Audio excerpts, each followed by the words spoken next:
Hi, I'm Jennifer Allen reporting for Daily Bulletin. I'm talking with Dr. Lars Grimm, Associate Professor of Radiology at Duke Radiology. He is sharing key learnings from the RSNA 2022 session, Reducing Overtreatment of Breast Cancer, Leveraging Insights from Imaging, Population Data, and Radiomics. Thank you for joining me today. Yeah, happy to be here. So Dr. Grimm, first, can you explain how population data can provide valuable insight on the magnitude of breast cancer overdiagnosis? Yeah, it's critically important. So as a clinical radiologist, we focus on the individual patient. We look at that patient level. As a radiology researcher, you might look at the data for your institution or maybe a few different institutions.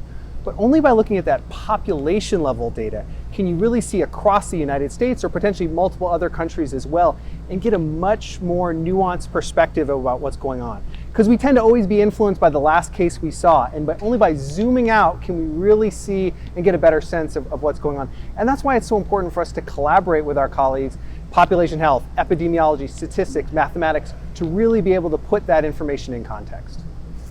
Using radiomics, what are some solutions that you discovered using the current data? Yeah, so it's fair to say that most of the work to date is relatively preliminary. When we talk about AI and breast cancer screening, we're looking at hundreds or thousands or potentially millions of cases. And even then, we're able to just kind of squeeze out a little bit of information. With overdiagnosis and overtreatment, we're looking at a much smaller scale. And so we're trying to find, what additional information we can get from that. But it's hard. We found some promising pieces of information, but we're really just not ready yet to draw definitive conclusions yet. But we have to go one step at a time, and hopefully this is the first or at least second or third important step towards getting in that direction.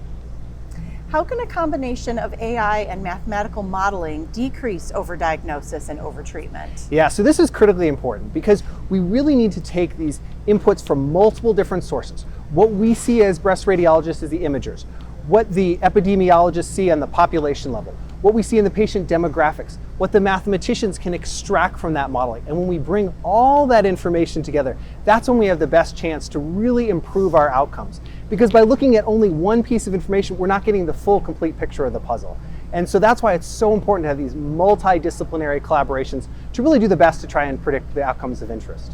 Great, thank you for your time today. Thank you. For more information about reducing overtreatment of breast cancer, look for this RSNA 2022 session on demand. And as always, you can find more radiology news at rsna.org/bulletin.